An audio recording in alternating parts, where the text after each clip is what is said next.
भारत आणि पाकिस्तानमधील वाढत्या तणावाच्या पार्श्वभूमीवर केंद्र सरकार आणि राज्य सरकार यांनी केलेल्या सूचनेनुसार राज्यातील किनारी भागात सुरक्षा उपाययोजना केल्या जात आहेत।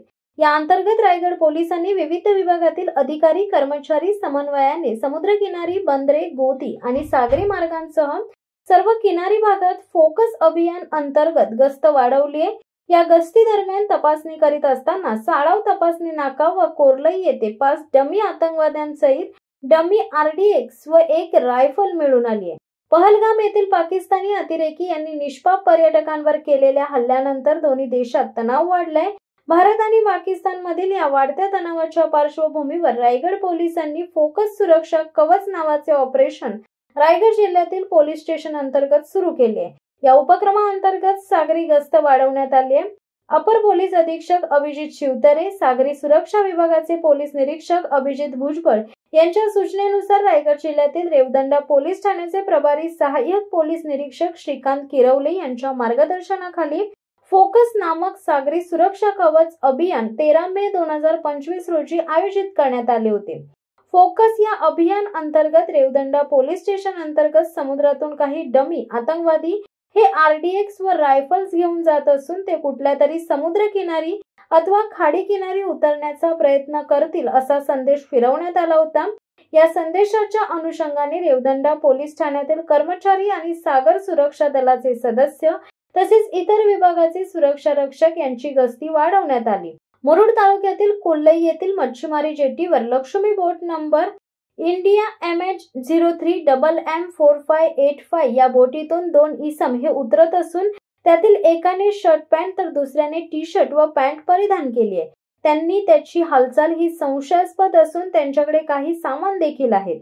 त्या ठिकाणी असणारे पेन पोलीस ठाणे येथे कार्यरत असणारे पोलीस नाईक पवार, बारवाई पोलीस पाटील संतोष घोसाळकर, सुरक्षा वॉर्डन मिलिंद सरलेकर, सागर सुरक्षा दलाचे सदस्य संतोष टावरी यांनी सदर संशयित 2 इसमांची तपासणी केली असता त्यांच्याकडे असणाऱ्या एका बॅग मध्ये RDX लिहिलेला सफेद आवरण असलेला बॉक्स मिळून आलाय। सदर माहिती ही तातडीने रेवदंडा पोलीस ठाण्याचे प्रभारी सहाय्यक पोलीस निरीक्षक श्रीकांत किरवले यांना कळवली असता त्यांनी तातडीने काही कर्मचारी घेऊन कोल्लई जेट्टी येथे आले। त्यांनी माहिती घेतली असता ते रेड फोर्सचे डमी आतंकवादी असल्याचे निष्पन्न झाले। त्यांना घेऊन ते रेवदंडा पोलीस ठाण्यात आले। तदनंतर दुपारी 1:30 वाजण्याच्या सुमारास रायगड जिल्ह्यातील मुरुड, रोहा आणि अलिबाग या 3 तालुक्यांना जोडणाऱ्या मुरुड तालुक्यातील साळाव येथील तपासणी नाका येथे बंदोबस्तासाठी असणारे रेवदंडा पोलीस ठाण्याचे पोलीस उपनिरीक्षक श्रीराम पडवळ, वाहतूक शाखेचे सहाय्यक फौजदार गुरव खोत, रेवदंडा पोलीस ठाण्याच्या महिला पोलीस हवालदार ठाकूर, पोलीस मुख्यालय येथील पोलीस हवालदार शिवा, रेवदंडा पोलीस ठाणे येथील पोलीस शिपाई पोळे, पोलीस मुख्यालय येथील पोलीस शिपाई गावडे, लांडगे, साळाव पोलीस पाटील मेहबूब गोरमे आदींच्या पथकाने आलेल्या एका संशयित वाहनामध्ये 3 जण होते। या वाहनाची तपासणी केली असता त्यात बॅगेमध्ये RDX लिहिलेला सफेद आवरण असलेला बॉक्स सापडलाय। तसेच त्या वाहनाच्या डिकीमध्ये इसास D44 रायफल मिळून आल्याने त्याकडे अधिक तपासणी केली असता ते रेड फोर्सचे जवान असल्याचे निष्पन्न झाले। मच्छीमारांना सतर्क राहण्याचा आणि बोटींच्या हालचालींवर बारकाईने लक्ष ठेवण्याचा सल्ला देण्यात आलाय। कोणतीही अनधिकृत व्यक्ती समुद्रामार्गे प्रवेश करू नये यासाठी मासेमारी बोटींच्या सर्व प्रवेश आणि निर्गम बिंदूंवर तपासणी तीव्र करण्यात आली आहे। सुरक्षेच्या कारणास्तव हे सर्व उपाय केले जात आहेत। विशेषतः 26/11च्या मुंबई हल्ल्यात दहशतवादी समुद्री मार्गाने आले होते।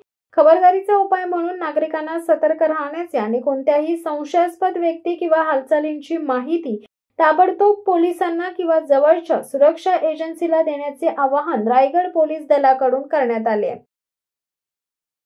शिवसत्ता टाइम्ससाठी अमोल कुमार जैन, अलिबाग। दे धडक बेधडक वृत्त देणाऱ्या आपल्या शिवसत्ता टाइम्स न्यूज चॅनलला लाल बटन दाबून सबस्क्राईब करा आणि बेल आयकॉनला क्लिक करायला विसरू नका।